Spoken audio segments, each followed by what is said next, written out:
Good evening, I'm John Carter and welcome to Poland Daily. The Polish government recently debated the project for the 2020 state budget. For the first time since the fall of communism and the transformation in 1989, the budget will have no deficit and the revenue and expenditure will be balanced at 429.5 billion zloty. Prime Minister Mateusz Morawiecki, whilst presenting the project, announced that the expenditure on healthcare will surpass 5% GDP and there will be a 66 billion zloty investment in social matters.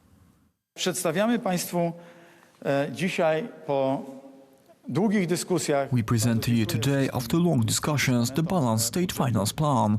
Let me thank all the ministers and other officials who worked on it. We want to stress that we're keeping all the previous programs and we will continue to tighten the VAT tax gap, to remove tax offenders from our system, to stop all those dishonest criminals or even the tax mafia, which I'm sure is still operating at this very moment. We're not saying that this fight is done. It will probably never end, since there are still more advanced countries than ours in the EU which are struggling to completely eradicate the problem. Nonetheless, there are fewer than before, because we were second to last place out of 28 countries 5 years ago, according to various criteria, and today we are competing with those at the top. Today, the European Commission looks to us for cooperation on how to eradicate the tax gap and how to tighten the tax system. The Law and Justice Party is still leading in political surveys. That's according to surveys conducted by Indicator and Kantar. Over 40% of voters would support the Law and Justice Party. The Civic Coalition would finish at least 10% behind the ruling party. If the Polish parliamentary elections were held today, the United Right would win with 41.3% of the votes. The Civic Coalition would get 25%, while the left-wing Together would win 13.3%. The Cookies 15 movement, together with the Polish People's Party, would poll 5.8% of support. In last place, there is the Confederation, which would get 5.3%.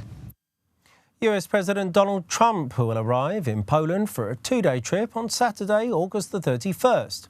The American president will take part in commemorations for the 80th anniversary of the outbreak of the Second World War. According to media speculation, Trump may announce the abolishment of visas for Poles during his visit. The official lunch of the Polish President Andrzej Duda, German President Frank-Walter Steinmeier and the US President Donald Trump will take place in the Warsaw Royal Palace after the three presidents laid raids on the tomb of the unknown soldier. In the evening, a concert performed by the Polish Orchestra and the German Choir will be held in the Great Theatre, National Opera. Na placu Piłsudskiego wystąpienia wygłoszą prezydenci Polski. We're expecting 40 delegations to come on the 80th anniversary of the outbreak of the Second World War. It is nearly 250 people from all over the world, including presidents, prime ministers, presidents of parliaments, ministers of foreign affairs and national defense, but also special delegates of European royal families. These are the guests of the Polish president Andrzej Duda. Presidents of Poland, Germany and the United States will give their speeches at the Piłsudski Square in Warsaw. Memory and caution, this will be the slogan of the meeting. These words will appear on a white flag attached to a wreath which will be laid by the three presidents at the tomb of the unknown soldier, located at the Piłsudski Square in Warsaw. These words will also appear on a bell prepared especially for this occasion, which later on will be given as a gift to the city of Wielun. During the celebration, each head of state will symbolically ring the bell in order to commemorate the victims of the Second World War. The spokesperson of the Warsaw Police Headquarters, Sylwester Marczak, said that the police have been preparing for these celebrations for a couple of weeks in order to take care of safety. Możemy spotkać się z policjantami tak naprawdę na każdym People will meet police officers everywhere because we've been preparing for this visit for weeks now. And of course that is because safety is very important. We want to ask people for patience and understanding, especially during the days of the visit. Uzbroić się w cierpliwość, zwłaszcza w tych dniach 31. The private talks between the Polish and the United States presidents will be held on Monday, September 2nd in the Warsaw Royal Palace. The Polish Prime Minister Mateusz Morawiecki will also meet with the US President the same day. W tej chwili trwają przygotowania do tego. The preparations have been going on for weeks. During their talks, both presidents will touch on the subjects of safety, economic cooperation. This visit is more proof of perfect cooperation between Poland and the United States. Współpracą gospodarczą. The US president, together with his wife, will visit our country from August 31st to September 2nd. The presidential couple will stay at the Marriott, the most protected hotel in Warsaw, the same they stayed in for the first visit in 2017. The ruling Social Democratic Party in Romania, PSD, has lost their parliamentary majority after its liberal junior ally, ALDE, quit the coalition government. The party will now be very vulnerable in a vote of no confidence expected to happen shortly. The Liberal Party ALDE withdrew from the alliance 2 days after its leader, Călin Popescu-Tăriceanu, lost a bid to become the sole pro-government candidate in a presidential election scheduled for November. We tried for a long time to give credit to this coalition government because we considered that we needed political stability. I think today it is fair to have a civilized separation, and we wish the Prime Minister and her Social Democratic Party an uneventful term. We will go in opposition with all that this implies.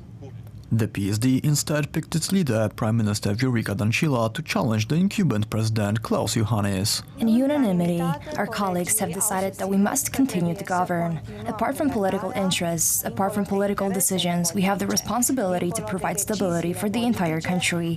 We have the responsibility to keep our promises we made to the Romanians. Ludovic Orban, the leader of the main opposition party, the centrist National Liberal Party, or PNL, had made it clear that the party is preparing to draft a no-confidence vote to try to topple the government. We started the procedure for a no-confidence vote against Dăncilă's government. I asked the leaders of our political groups in the parliament to start negotiations with the other political parties in the parliament to obtain support for this motion of no confidence. The EU has earlier criticized the governing alliance for an overhaul of Romania's judiciary that they say threatens the rule of law, with similar accusations being leveled at Poland and Hungary. As a result, the relations between Poland, Hungary and Romania have strengthened, in particular within the framework of the Three Seas Initiative, a regional forum launched in 2016 of the initiative of Poland and Croatia, which groups together 12 states in Central Eastern Europe. Thank you very much for joining me here this evening at Poland Daily. I'm John Carter. Stay tuned after the break for Poland Daily weather. It's followed by the culture, the history and finally the travel.